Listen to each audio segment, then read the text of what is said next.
Bonjour mes frères et sœurs, mes chers amis, et nous continuons aujourd'hui l'étude de l'Épître aux Éphésiens et nous sommes rendus au chapitre 5.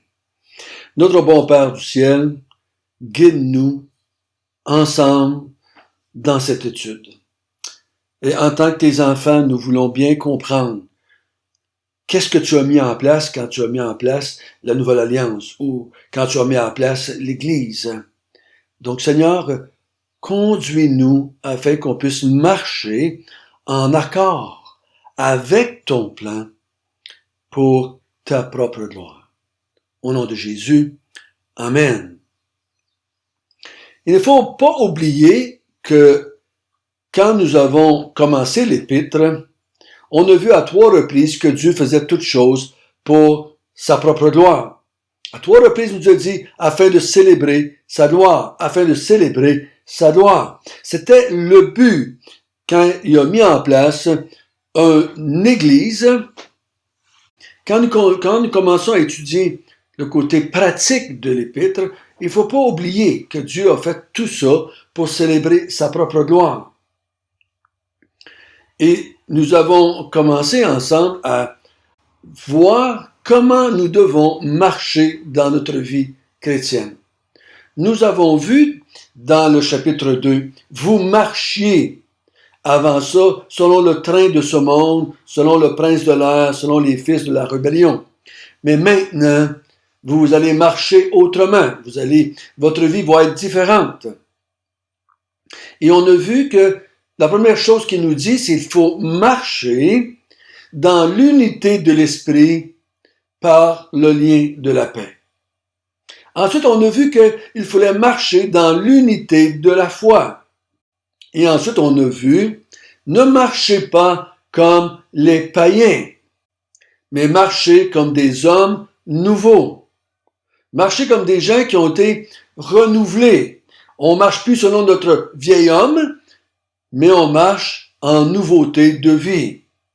Et aujourd'hui, on va aller voir un autre marché dans le chapitre 5. Donc, le chapitre 5, nous allons lire à partir du verset 1, si vous voulez bien. Devenez donc les imitateurs de Dieu comme des enfants bien-aimés, et marchez dans l'amour à l'exemple de Christ qui nous a aimés et qui s'est livré lui-même à Dieu pour nous comme une offrande et un sacrifice de bonne odeur. Que la débauche ni aucune impureté ni cupidité ne soit même nommée parmi vous, ainsi qu'il convient à des saints. Qu'on n'entende ni paroles grossières, ni propos insensés, ni ou équivoques, choses qui sont contraires à la bienséance. Qu'on entende plutôt des actions de grâce. Car sachez-le bien, aucun débauché ou impur ou cupide, c'est-à-dire idolâtre, n'a d'héritage dans le royaume de Christ et de Dieu. Que personne ne vous séduise par de vains discours, car c'est à cause de ces choses que la colère de Dieu vient sur les fils de la rébellion. N'ayez donc aucune part avec eux.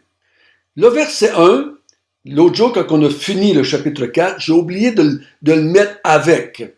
Le verset 1 se colle, je dirais, plus facilement à la fin du chapitre 4, qui nous dit de nous pardonner comme Dieu nous pardonnait, et dit donc, devenez les imitateurs de votre Père comme des enfants bien-aimés.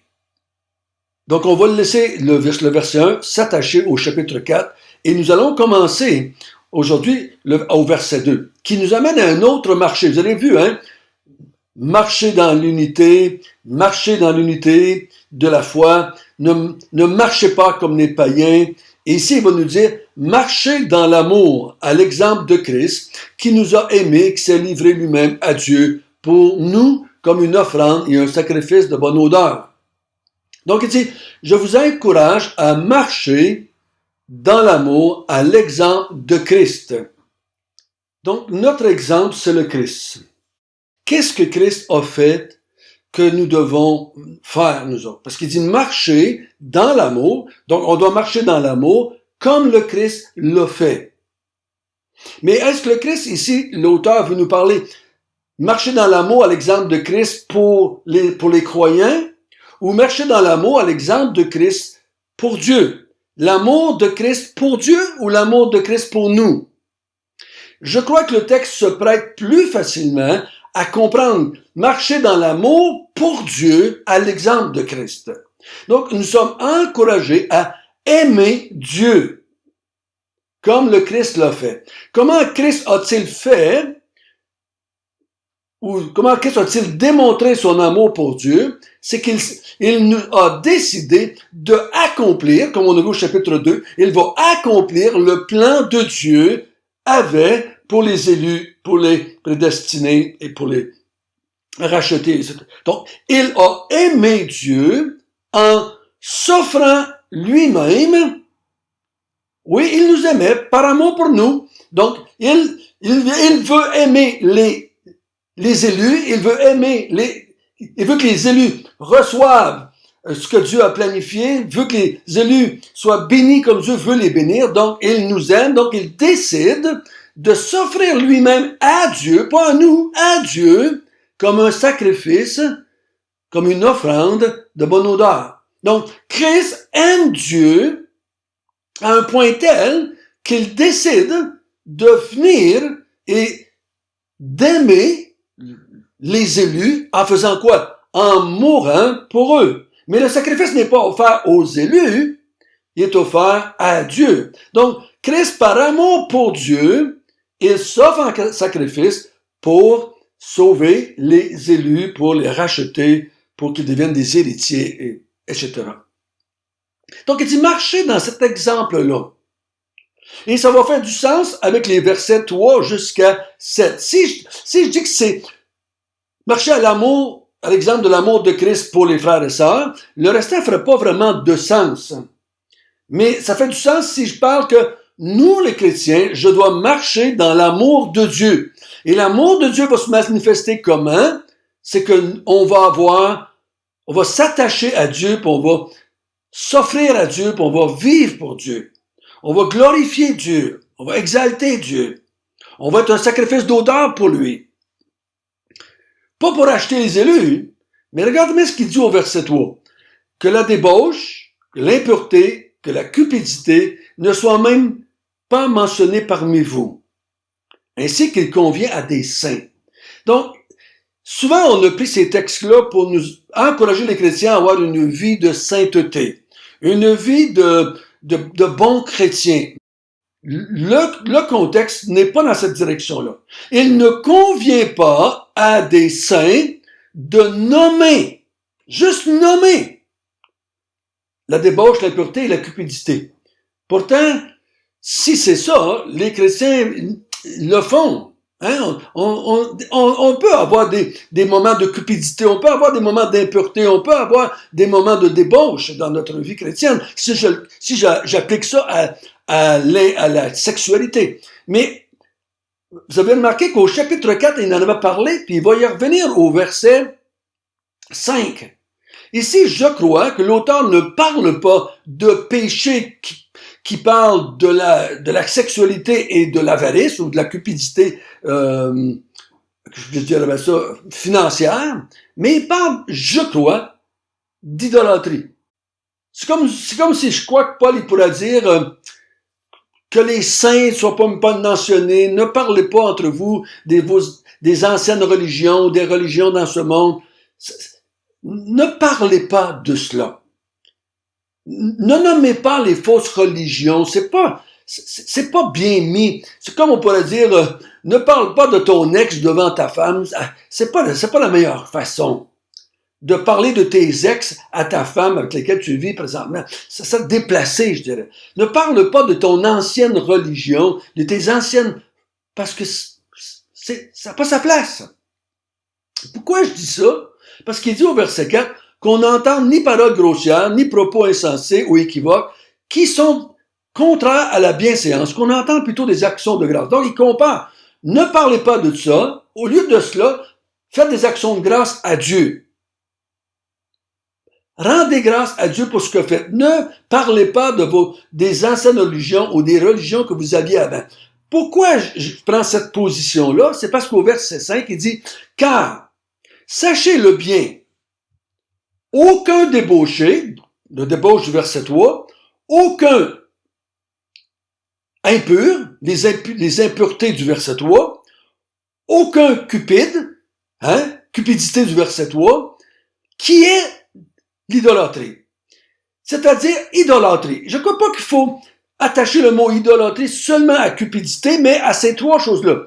La débauche, l'impureté et la cupidité, c'est-à-dire l'idolâtrie ou idolâtre, n'a d'héritage dans le royaume de Christ et de Dieu. Si je le prends comme des péchés que je pourrais avoir dans ma vie chrétienne, des moments de cupidité, des moments de débauche ou des moments d'impureté, je ne pourrais pas hériter du royaume de Dieu. Parce qu'il dit, ceux qui font ça, ceux qui ont un acte de débauche, ou d'impureté, ou de cupidité, n'héritent pas le royaume de Dieu. Donc, c'est pas ça dont il parle. Souvent, on a dit, mais c'est ceux qui pratiquent ces choses-là qui n'hériteront pas du royaume de Dieu. Mais c'est pas ça que le texte dit. N'en parlez pas, ne le nommez pas.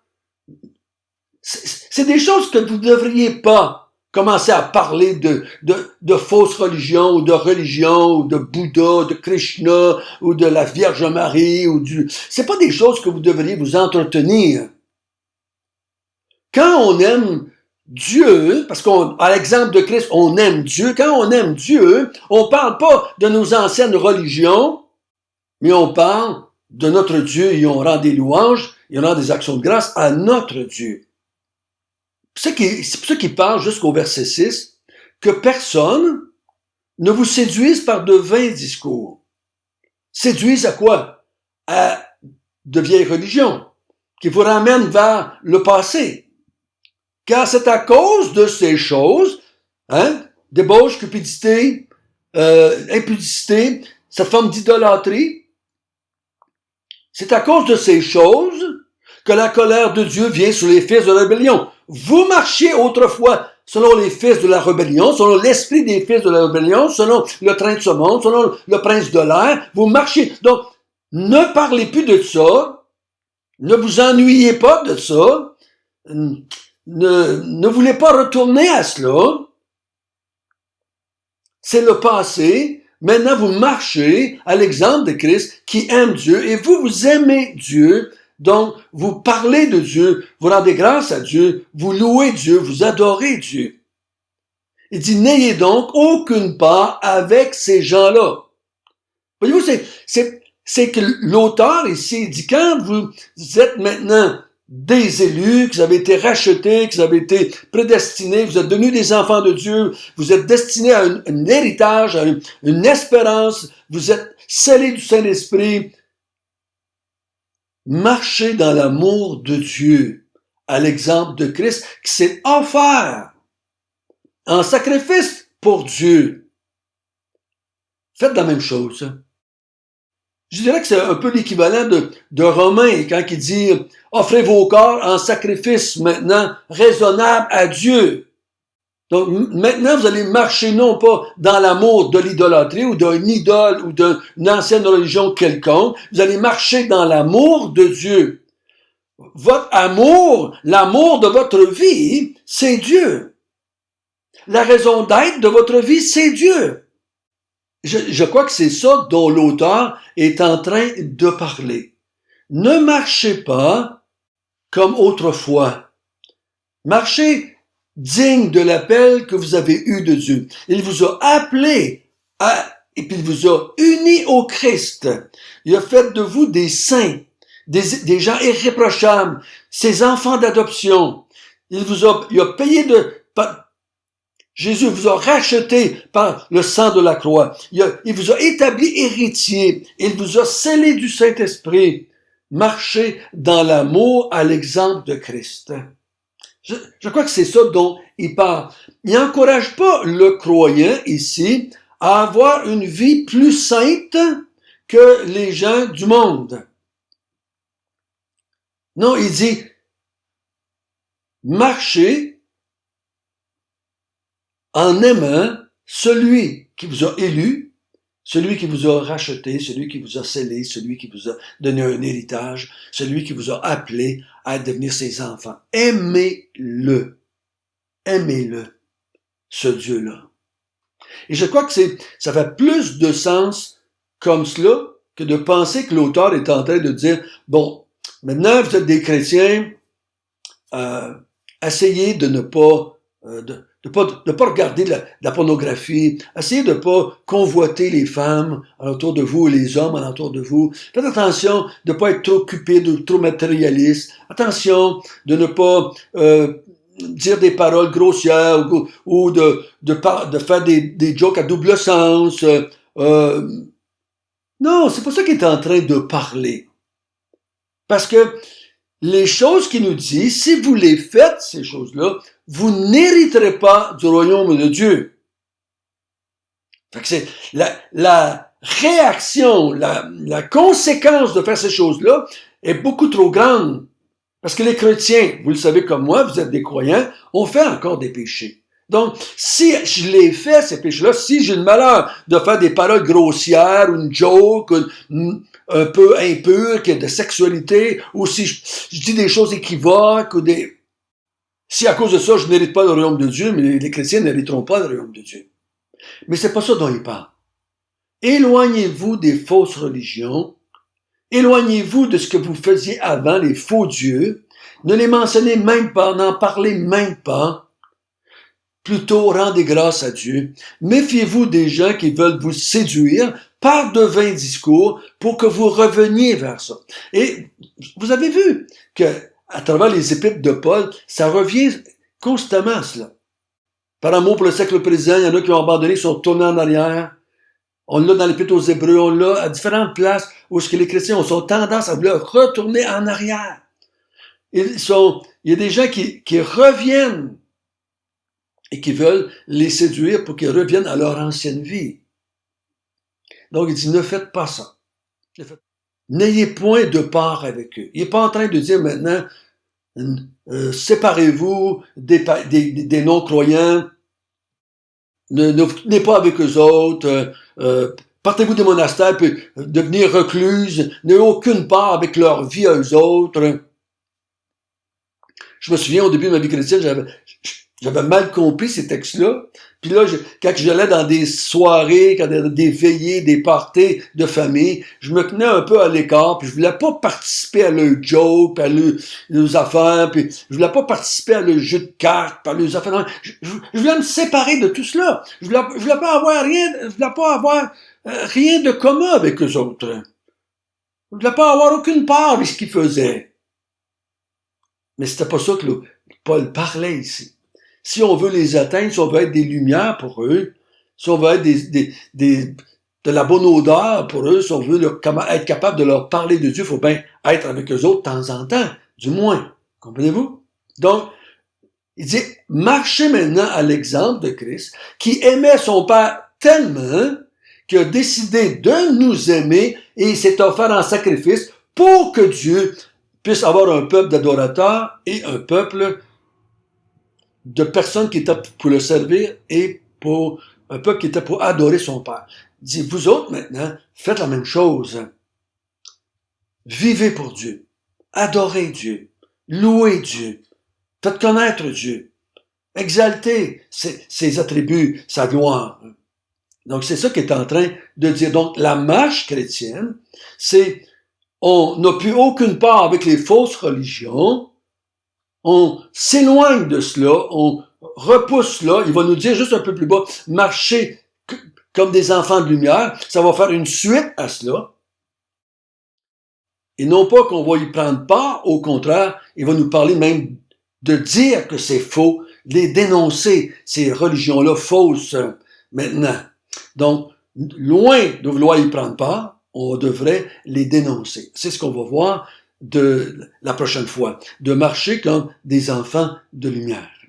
Notre bon Père du ciel, béni sois-tu, et nous voulons, à l'exemple de ton Fils, marcher dans l'amour de notre Père, marcher dans l'amour de notre Dieu, qui nous a unis à son propre Fils, et qui nous a élus, et qui nous a choisis, qui nous a adoptés dans sa famille, qui a fait de nous ses héritiers, qui a mis son esprit en nous. Nous voulons t'aimer comme ton Fils. Nous voulons te donner nos vies. Nous voulons être utiles à ton œuvre. Nous voulons être utiles à ta propre gloire. Nous voulons que tu nous utilises pour célébrer ta gloire. Donne-nous d'être de ceux qui sont reconnus comme de faisant des actions de grâce de façon continuelle à leur Dieu. Amen.